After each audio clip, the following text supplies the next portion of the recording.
Lundi prochain et tout au long de cette semaine, d'ailleurs, ce sera l'Alsace Fan Day. Bonsoir Gérard Stedel. Bonsoir. Vous êtes président de l'Union internationale des Alsaciens. Rappelez-nous l'idée de cette Alsace Fan Day, c'est quoi? C'est une espèce de fête, alors pas nationale, fête régionale, c'est une déclaration d'amour, ou c'est un prétexte? En fait, nous avons 51 associations dans le monde et chaque association fête tous les mois ou fait un Stammtisch ou une exposition de peinture ou une soirée théâtrale, etc. Et on souhaitait, dans le cadre de la fédération, puisqu'on fédère l'ensemble des associations, faire un coup de projecteur spécial et tout le monde en même temps pour valoriser l'Alsace dans le monde. Et pourquoi le 24 juin, il y a une explication Alors, particulière? le 24 juin, oui, il y a une explication parce qu'on pensait d'abord le faire en décembre à la Sainte-Odile, mais on était dans les préparatifs de Noël, donc oui. C'est pas terrible. Et pour faire la fête, c'est plutôt quand même indiqué durant une période estivale. Alors juillet-août, on peut oublier parce que tout le monde est en vadrouille. Donc il restait le mois de juin. Alors par exemple, demain, c'est les solstices d'été, mais la fête de la musique, donc c'était déjà pris. Alors on a pris le 24, c'est la Saint-Jean, c'est la journée la plus longue et la nuit la plus courte, ce qui nous permet de faire la fête plus longtemps. Plus longtemps, impeccable. On va regarder sur une carte un petit peu où les Alsaciens du monde se sont déjà déclarés pour vous rejoindre. Il y a vraiment toutes les destinations sur à peu près tous les continents. C'est quoi l'idée? Chacun organise localement son propre événement en fait. Oui, c'est ça. C'est-à-dire qu'on a créé un site internet spécial alsacefanday.com. On peut télécharger l'affiche, on peut la personnaliser, on peut en faire des flyers pour inviter des clients. C'est aussi fait pour les restaurateurs, pas seulement pour les associations. Je pense qu'on va en parler après. Et donc tout le monde peut s'approprier cette journée et on souhaite que le maximum d'Alsaciens et amis de l'Alsace le fassent. Il y a vraiment des Alsaciens partout dans le monde ou il y a des pays où ils sont plus nombreux?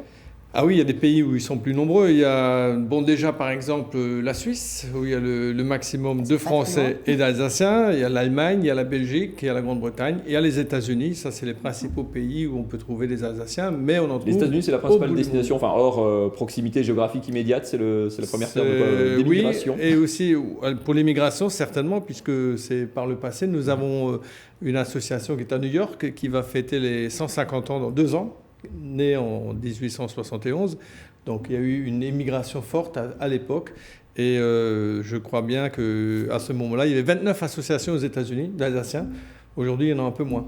Qu'est-ce qui les réunit encore, tous ces gens aujourd'hui, quand ils se regroupent localement, comme on l'a vu à Singapour, à Koh Samui, au Brésil, à New York? Qu'est-ce qui fait qu'ils se retrouvent sur place et qu'est-ce qui fait qu'ils se coordonnent autour de vous au niveau mondial? Il y a qu'est-ce qu'ils recherchent? C'est vraiment de l'identité encore de... C'est vrai, au niveau local, les gens, plus on est loin de ses bases, plus on a quand même un peu tendance à vouloir se regrouper, parce que ça permet de faire un réseau, ça permet de mieux s'implanter, de connaître des gens qui connaissent le pays, etc. Donc, c'est pas seulement affectif, c'est un vrai réseau au sens presque professionnel aussi du terme. Tout à l'heure, on en a parlé aux informations, c'est aussi un peu l'entraide et la solidarité. C'était d'ailleurs à l'origine la base de la création des associations dans le monde. Et je rappelle donc que dans 2 ans, on fête 3 150e anniversaire. Il y a Paris, il y a New York et il y a Lausanne. D'accord. L'éloignement, la mondialisation, le fait que les gens bougent beaucoup comme ça, notamment les jeunes maintenant, ça distance ce lien. Vous dites les associations sont un peu moins nombreuses. La crainte, c'est que ça se... Non, au contraire, on crée 4 associations par an depuis 3 ans, ce qui est quand même assez extraordinaire. Et on a au moins une dizaine d'embryons, entre guillemets, dans les tuyaux, que ce soit Miami, le Sénégal, la Turquie. Enfin, j'étais en Pologne il y a 15 jours pour lancer l'association des Alsaciens en Pologne. Avec la Pologne en particulier, il y a des liens historiques. Il y a aussi beaucoup de Polonais en Alsace. Donc voilà, on cherche à fédérer les Alsaciens, mais aussi les amis de l'Alsace pour en faire la promotion et le rayonnement dans le monde. Ça brasse toutes sortes de populations, j'imagine, aussi bien des étudiants, des entrepreneurs, des gens qui sont là 2 ans, qui sont là 15 ans. Oui, parce qu'aujourd'hui, à l'époque, l'émigration, beaucoup sont partis à l'étranger pour des raisons de guerre, de famine, de succession aussi, puisque souvent c'est le premier enfant qui héritait, les autres n'avaient rien. Aujourd'hui, ça a beaucoup changé puisque dans les cursus d'étudiants universitaires, ils vont tous à l'étranger. Strasbourg a au moins 800 accords de coopération dans le monde. Donc on les retrouve à l'étranger. Souvent, ils prennent racine. Ils reviennent plus tellement. D'autres reviennent. Et puis pour les entreprises, eh bien évidemment, aujourd'hui, une entreprise se doit d'être un peu à l'export, à l'import, dans le monde, et pour faire la promotion de ses produits. Pour finir, comment vous pouvez continuer à accompagner, quand il y a des Alsaciens implantés à droite à gauche comme ça, ils se tournent vers vous, vous venez vers eux, comment on peut accompagner justement Oui, ces en fait, c'est un peu l'effet réseau, c'est-à-dire que partout, moi je dis toujours, chaque Alsacien connaît un Alsacien à l'étranger, sauf que nous, on ne les connaît pas forcément, parce que ce n'est pas marqué sur le front. Et donc on cherche à les repérer, et pour les inciter à s'unir, à faire une amicale, un club, une association. Et une fois par an, d'ailleurs, on les réunit pour échanger les expériences avec toutes ces associations, tous ces présidents, ces dirigeants d'associations.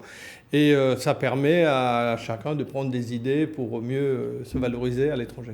Ça s'appelle l'Alsace Fan Day. On peut faire ça ici aussi. Lundi, si on veut boire un coup à la sortie des Alsaciens. Oui, alors l'Alsace Fan Day, ça va encore un peu plus loin, puisque là, on fait la promotion via les associations dans le monde, mais maintenant aussi en Alsace, parce qu'on a pas mal de partenaires. Donc on a l'agence Alsace Destination Tourisme, on a les 3A, on a le SIVA, on a les Étoiles d'Alsace, on a les Chefs d'Alsace, on a l'Union des restaurants hôteliers, on a même Alsace Vin. Alors pour l'occasion, Alsace Vin doit changer de nom, puisque ce sera Alsace Wien en alsacien. C'est vrai.